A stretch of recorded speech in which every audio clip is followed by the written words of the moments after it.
या देवी सर्वभूतेषु स्कन्दमातारूपेण संस्थिता नमस्तस्यै नमस्तस्यै नमस्तस्यै नमो नमः। जय माता दी। हरे कृष्ण। श्री शिवाय नमस्तुभ्यम। प्रिय भक्तजनों, आप सभी का स्वागत। आप सभी को नवरात्र के 5वें दिवस की हार्दिक शुभकामनाएं। नवरात्रि के 5वें दिन माँ दुर्गा के 5वें स्वरूप माता स्कंद माता की पूजा आराधना की जाती है। माँ दुर्गा के 5वें स्वरूप को स्कंद माता के नाम से जाना जाता है। ये भगवान स्कंद कुमार कार्तिकेय के नाम से भी जाने जाते हैं। प्रसिद्ध देवासुर संग्राम में देवताओं के सेनापति बने थे। पुराणों में इन्हें कुमार और शक्तिधर कहकर इनकी महिमा का वर्णन किया गया है। इनका वाहन मयूर है, अतः इन्हें मयूर वाहन के नाम से भी जाना जाता है। इन्हीं भगवान स्कंद की माता होने के कारण माँ दुर्गा जी के इस 5वें स्वरूप को स्कंद माता के नाम से जाना जाता है। इनकी उपासना नवरात्रि के 5वें दिन की जाती है। इस दिन साधक का मन विशुद्ध कर्म चक्र में अवस्थित होता है। इनके विग्रह में भगवान स्कंद जी बाल रूप में गोद में बैठे होते हैं। स्कंद मात्र स्वरूपनी देवी की 4 भुजाएं हैं। ये दाहिनी तरफ ऊपर वाली भुजा से भगवान स्कंद को गोद में पकड़े हुए हैं और दाहिनी तरफ की नीचे वाली भुजा से ऊपर की ओर भुजा जो ऊपर की ओर उठी हुई है उसमें कमल पुष्प है। बाईं तरफ की ऊपर वाली भुजा वर मुद्रा में है तथा नीचे वाली भुजा जो कि ऊपर की ओर उठी हुई है उसमें कमल का पुष्प विद्यमान है। इनका वर्ण पूर्णतः शुभ्र है। ये कमल के आसन पर विराजमान रहती हैं। इसी कारण से इन्हें पद्मासना देवी भी कहा जाता है। इनका वाहन सिंह भी है। नवरात्र पूजन के 5वें दिन शास्त्रों में पुष्कल का महत्व बताया गया है। इस चक्र में अवस्थित मन वाले साधक की समस्त ब्रह्म क्रियाओं या चित्तवृत्तियों का लोप हो जाता है। वह विशुद्ध चैतन्य स्वरूप की ओर अग्रसर हो जाता है। उसका मन समस्त लौकिक सांसारिक मायिक बंधनों से विमुक्त होकर पद्मासना माँ स्कंद माता के स्वरूप में पूर्णतः विलीन हो जाता है। इस समय साधक को सावधानी के साथ उपासना की ओर अग्रसर होना चाहिए। उसे अपनी समस्त ध्यान वृत्तियों को एकाग्र रखते हुए साधना के पथ पर आगे बढ़ना चाहिए। स्कंद माता की उपासना से बाल स्वरूप स्कंद भगवान की उपासना भी स्वयं हो जाती है। यह विशेषता केवल इन्हीं को प्राप्त है। माँ स्कंद माता की उपासना से भक्त की समस्त इच्छाएं पूर्ण हो जाती हैं। इस मृत्यु लोक में ही उसे परम शांति और सुख का अनुभव होने लगता है। उसके लिए यह मोक्ष का द्वार स्वयं सुलभ हो जाता है। अतः साधक को स्कंद माता की उपासना की ओर विशेष ध्यान देना चाहिए। सूर्य मंडल की अधिष्ठात्री देवी होने के कारण इनका उपासक अलौकिक तेज एवं कांति से संपन्न हो जाता है। इस अलौकिक प्रभा मंडल अदृश्य भाव से सदैव उसके चतुर्दिक परिव्याप्त रहता है। यह प्रभा मंडल प्रतिक्षण उसके योगक्षेम का निर्वहन करता रहता है। अतः हमें एकाग्र भाव से मन को पवित्र रखकर माँ की शरण में आने का प्रयत्न करना चाहिए। इस घोर भाव सागर के दुखों से मुक्ति पाकर मोक्ष का मार्ग सुलभ बनाने का इसे उत्तम उपाय दूसरा कोई और नहीं है। तो प्रिय भक्तजनों, आज हम इस वीडियो में माँ दुर्गा के 5वें स्वरूप माता स्कंद माता की कथा श्रवण करेंगे। मैं आप सभी भक्तों से अनुरोध करती हूँ कि आप सभी भक्तजन माता के चरणों का ध्यान करते हुए बड़ी ही श्रद्धा से भक्ति भाव से माता की कथा को श्रवण करेंगे और माता की कृपा प्राप्त करेंगे। तो आइए भक्तजनों, श्रवण करते हैं स्कंद माता की कथा। कथा के अनुसार असुरों के साथ होने वाले युद्ध में माता ने अपने पुत्र स्कंद को सेनापति के रूप में नियुक्त कर युद्ध का संचालन किया था। इस कारण देवी अपने भक्तों का सदा ही रक्षा करती हैं और जैसी जिसकी मनोकामना होती है उसे पूर्ण करती हैं। पौराणिक कथा के अनुसार बहुत समय पहले जब भगवान शिव का विवाह देवी सती से हुआ था, उस समय सती ने जब अपने पिता द्वारा आयोजित महायज्ञ में खुद को योगाग्नि में भस्म कर दिया था, तब भगवान शिव अत्यंत क्रोधित हो गए और उन्होंने सब कुछ त्याग कर देवी के वियोग में गहन तपस्या में चले गए। जल्द ही तारकासुर नाम के एक राक्षस ने देवताओं पर आक्रमण करके उन्हें परेशान करना शुरू कर दिया और उन पर अत्याचार करने लगा। यही बड़ी चिंता का कारण था, क्योंकि भगवान शिव के वरदान से तारकासुर को केवल भगवान शिव का पुत्र ही मार सकता था और यह बात तभी संभव थी जब भगवान शिव का विवाह हो जाए। तो उधर सभी देवताओं के अनुरोध पर देव ऋषि नारद ने माँ पार्वती से भेंट की और उन्हें देवी सती के रूप में उनके पिछले जन्म के बारे में देवी पार्वती को सब कुछ बताया और उनके वर्तमान जन्म के उद्देश्य के बारे में भी बताया। देव ऋषि नारद ने उन्हें समझाया कि माँ पार्वती और भगवान शिव की संतान होगी, जो राक्षस तारकासुर का वध करके उसको हराएगी। हालांकि भगवान शिव को यह एहसास कराने के लिए कि माँ पार्वती ही देवी सती का अवतार थी, माँ पार्वती को अत्यधिक ध्यान और कठिन तपस्या करनी पड़ी।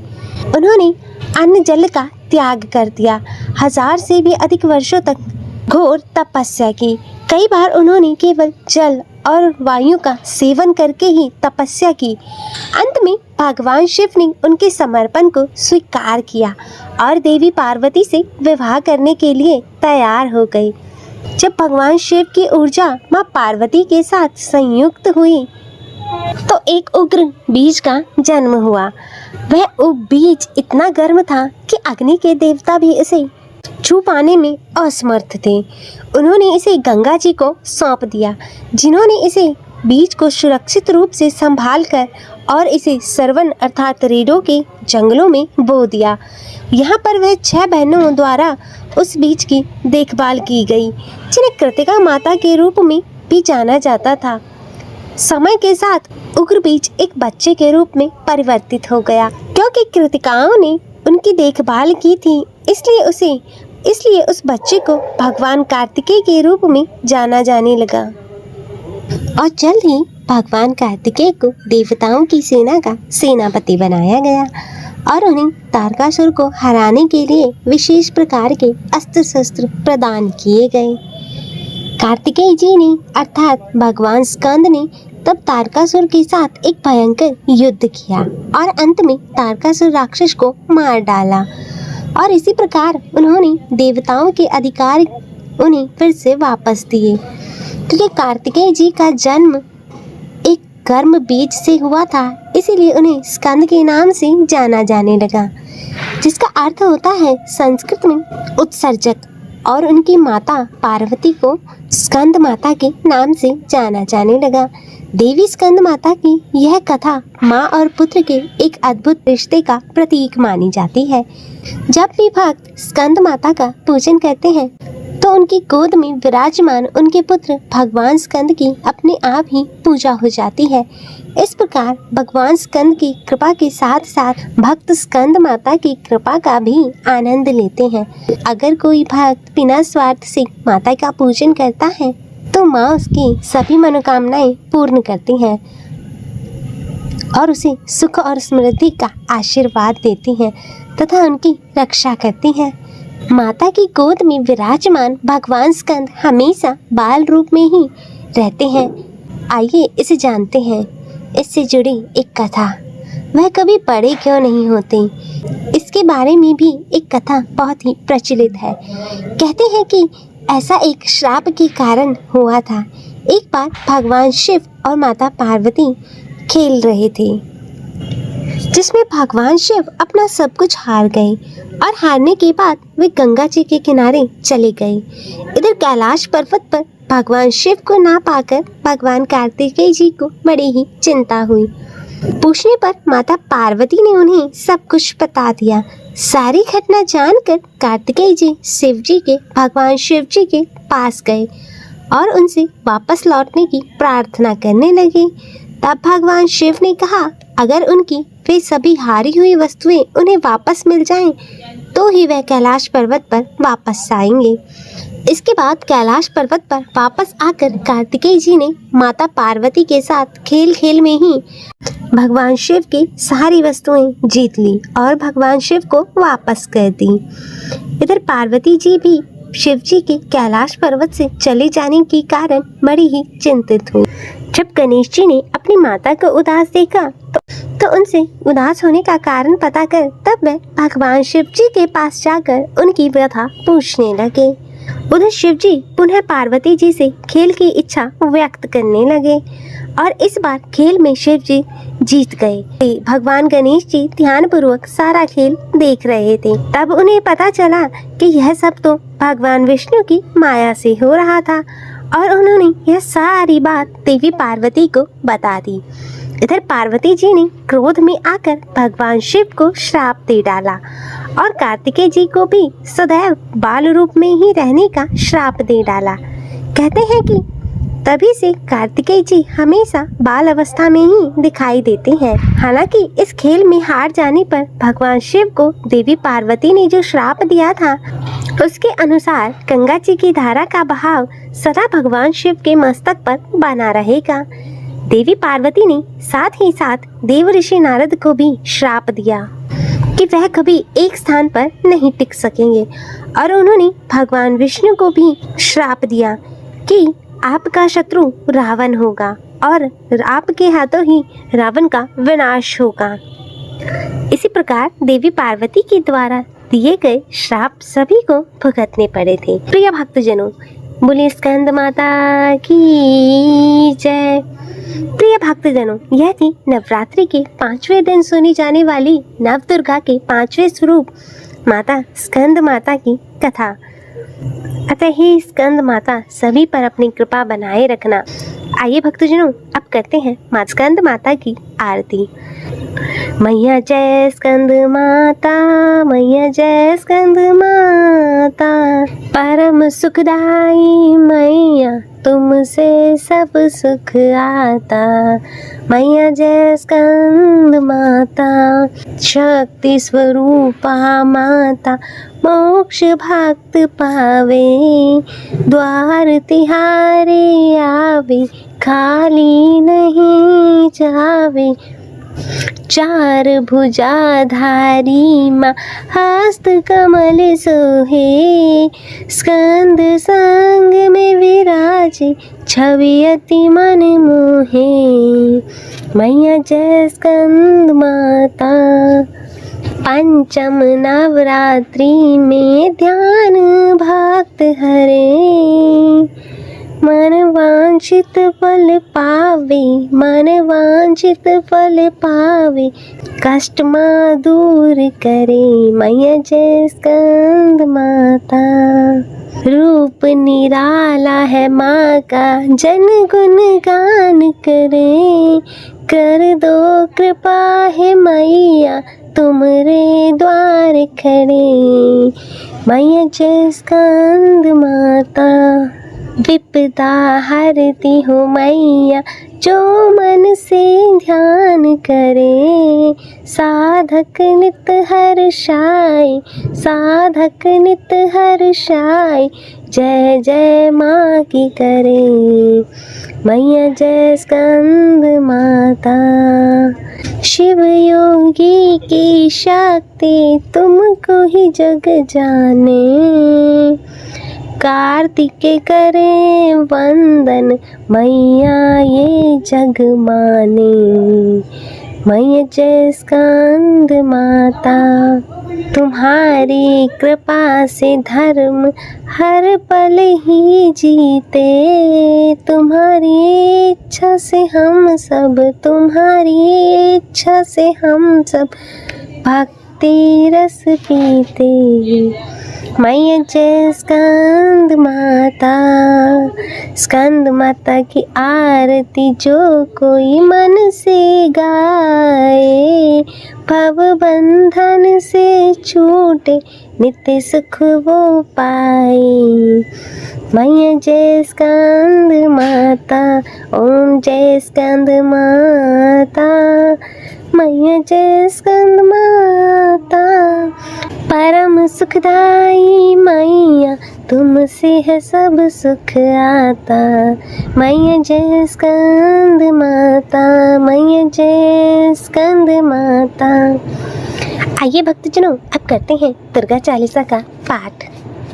नमो नमो दुर्गे सुख करनी, नमो नमो दुर्गे दुख हरनी, नमो नमो दुर्गे सुख करनी, नमो नमो दुर्गे दुख हरनी।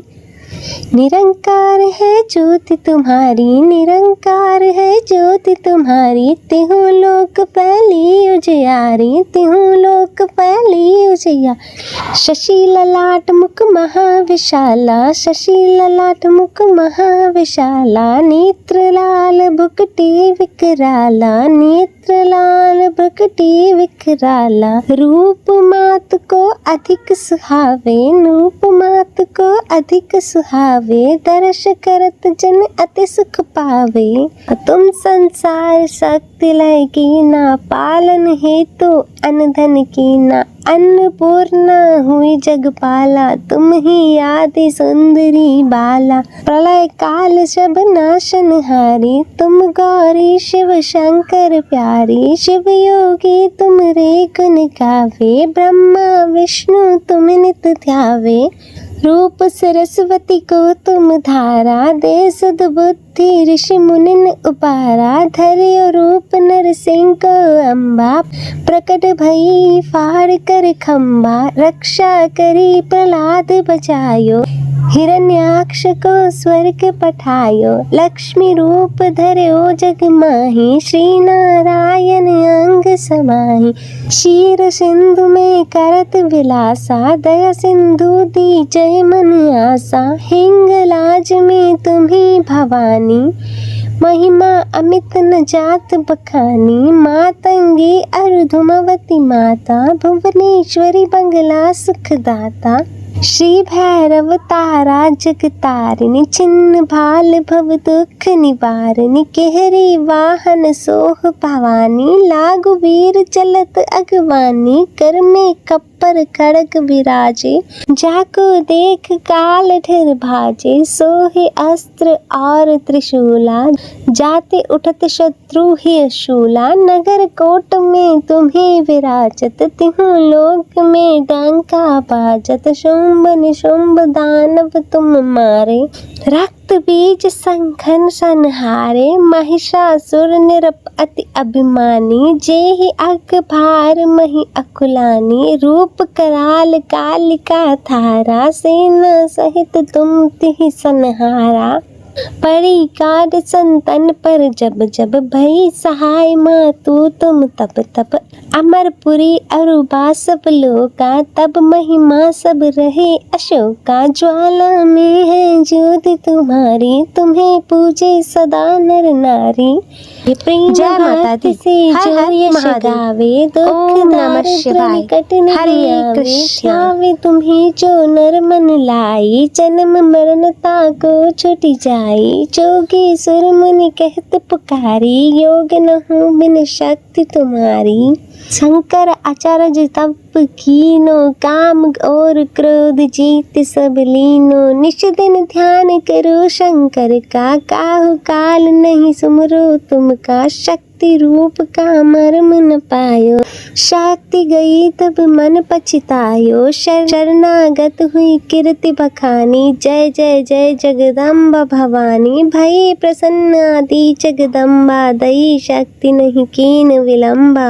मोको मातु कष्ट अति खेरो, तुम बिन कौन हरे दुख मेरो। आशा तृष्णा निपट सतावे, रिपु मूर्ख मोहि डर पावे। शत्रु नाश की जय महारानी, सुमिरो एक चित तुम्ही भवानी। कृपा करो हे मातु दयाला, रिद्ध सिद्ध देकर हूँ निहाला, जब लागे जीव दया फल पाऊँ, तुमरो यश मैं सदा सुनाऊँ।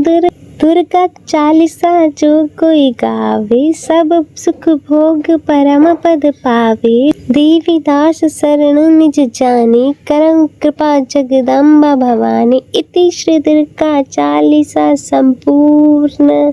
जय माता दी। बोलो स्कंद माता की जय। प्रिय भक्तजनों, यह थी स्कंद माता की कथा। नवरात्रि के 5वें दिवस पर देवी दुर्गा के 5 स्वरूप की कथा।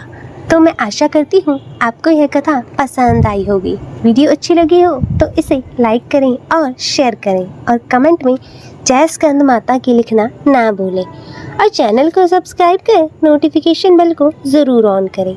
जय माता दी, जय स्कंद माता। हर हर महादेव। ओम नमः शिवाय। हरे कृष्णा।